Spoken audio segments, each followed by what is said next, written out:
Oh yeah, this is happening. I see it, and now it's all within my reach. Possibility. I see it now. It's always been inside of me. Now I feel so free. And there's possibility. And there's possibility. And there's possibility. And there's possibility. And there's possibility. Everyone, and today I just saw the Sonic the Hedgehog movie. And for this review, I think it's only appropriate that I have two special guests with me. So here they are. That's right, Sonic and Dr. Eggman. Now, in case you don't know, I am a die-hard Sonic fan. I have been a fan ever since I was a small little boy, and I first played Sonic Advance on the Game Boy Advance.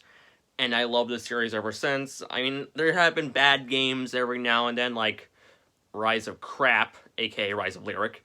But still, I am a die-hard Sonic fan. I'm excited for Sonic Project 2021. And when I first saw the trailer for the Sonic movie, I was like, this is not going to end well. This is going to be another terrible movie another terrible video game movie that people are just not going to see. But then the people at Paramount actually took the criticism and was like, you know what? We're going to take this criticism and we're going to like redo the design. So in November they released the second trailer, the official trailer for the movie, showing the redesign, and it looked fantastic. And you know what? I'm glad they did that because the design works a lot better in my opinion, and it's more expressive, more able to show emotion, and it does show that in the movie. And I finally saw the movie today on Valentine's Day, and what did I think of the movie? Well, with the release of this movie and Detective Pikachu, I think it's safe to say video game movies, well, live-action video game movies anyway, are getting better as time goes on. And I love Detective Pikachu. In fact, this was an honorable mention for my favorite movies of 2019. So, yeah, I really enjoyed Sonic the Hedgehog 2020. Now, I'm a die-hard Sonic fan, so you should know that. And I had a blast seeing this film.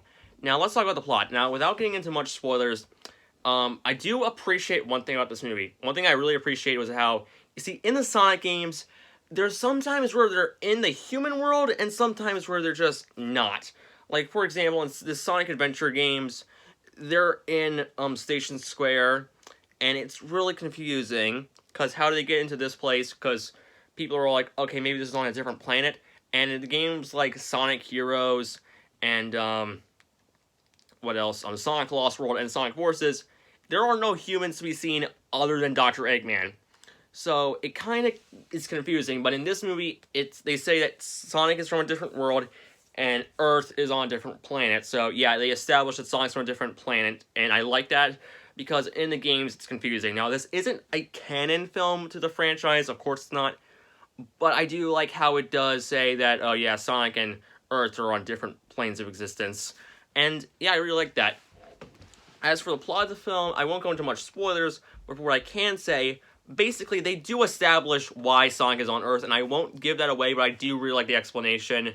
And during this time, Sonic causes causes something that you see in the trailers, where he causes like this giant explosion, and because of that, the government's all like, okay, what should we do about this? Is this a terrorist attack? Is this an attack from from somewhere else? And they send in Dr. Eggman. Okay, no, I can't call him that. Dr. Robotnik, played by Jim Carrey, to go and find Sonic. And during this time, Sonic meets Tom Wachowski, and they meet up and they become, well, they had like this buddy cop relationship, and I was like, okay, yeah, this is gonna be a buddy cop movie, but it's kind of fun. They actually have a good dynamic, and it's up to Sonic to get to San Francisco to get something and to try to get away from this planet. So, with that being said, what did I think of the movie? Well, I already said I enjoyed it, but let me talk about the negatives first. Now, this is a kids movie, and they do have one or two fart jokes, and I fully admit I did roll my eyes at the second one, but hey, it was just one time, and yeah. Also, I will say that there are some parts where like a joke isn't very funny, and there is like this one joke that I'm just like, ugh. And it's near the end of the film. I won't give away what it is, but if you've seen the movie, you probably know what it is. And also, I do feel like there is a lot of cliche moments, But thank God they don't do the cliche thing in movies like, say, I don't know, like Alvin and the Chipmunks or the Smurfs. No, they don't do like the cliche thing where they're all like, I cannot trust you anymore. We're no longer friends. I can't believe you did that to me. And we're just gonna split up until like the last act of the film. They don't do that, and thank God. Because there's a part of the movie where I think they're going to do that, but they didn't do it. So I'm just proud they didn't do that cliche, but they do a little bit of other cliches like the power of friendship. But hey, it's a kids movie, of course they're going to do that. And besides, Sonic has had some of those moments before, like in Sonic Heroes, and the other games. So yeah, it's kind of par for the course. And other than that, I had a blast with this film. First off, the CGI for Sonic looks fantastic.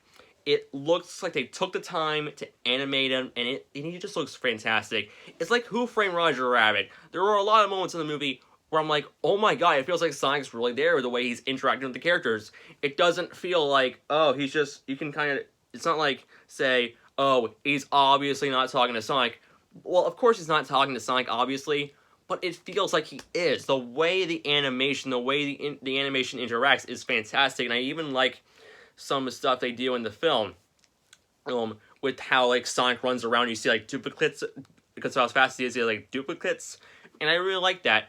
And I also enjoy some of the references and Easter eggs, like, in the trailer, they showed Sonic reading the Flash comic, and on the bandana Sonic wears in the trailer, it's an obvious reference to, like, how in the classic games, Sonic would, like, jump out of, like, a ring in the title screen and do this. It was a nice reference, okay, I really like that. And of course, the town being called Green Hill and Green Hills. And also, yeah. Also, Ben Schwartz is fantastic as Sonic. I don't think he's as good as, say, Ryan Drummond, Jason Griffith, or Roger Craig Smith. But, you know what, he fits Sonic well, and apparently Ben Schwartz said this was a dream come true, so as a Sonic fan, he gets a thumbs up for me. And then, of course, we have Jim Carrey as Dr. Eggman, Dr. Robotnik. And I absolutely loved him. He's no Mike Pollock, okay? You cannot top Mike Pollock in my opinion. But man, he is just a blast. This is like classic Jim Carrey, like say The Mask, Ace Ventura, The Pet Detective, and of course The Grinch. You can tell Jim Carrey is having a blast in this role, and he is just spot on. And I also noticed like tiny little references, like they even reference like Mario. Oops, but still, I found that reference to be kind of funny in the context of the film that I was going for. And also, I will say, some of the side characters, they are just there just to be side characters, but they're enjoyable. And I'm also glad that, like, the main character, Sonic, isn't pushed to the background like, say, the Smurfs or Alvin and the Chipmunks. No, he's like the main character of the movie. He gets all the attention, but Tom Wachowski also gets a lot of the attention as well. But I feel like they had a good mix. It felt like Sonic and Tom had a lot of stuff in there, and I also really like Tom Wachowski. He is no Tails, okay? You cannot top Sonic's best friend Tails in terms of sidekicks for the Sonic series, but he was pretty serviceable. I thought he was enjoyable, and there are a lot of funny moments with him. He's also most famous for playing Cyclops in the X-Men movie, so this is just my headcanon, but Sonic and Cyclops team up to defeat the Grinch, okay? That's my headcanon, then roll with it. And he was actually surprisingly funny in a lot of the moments in the film.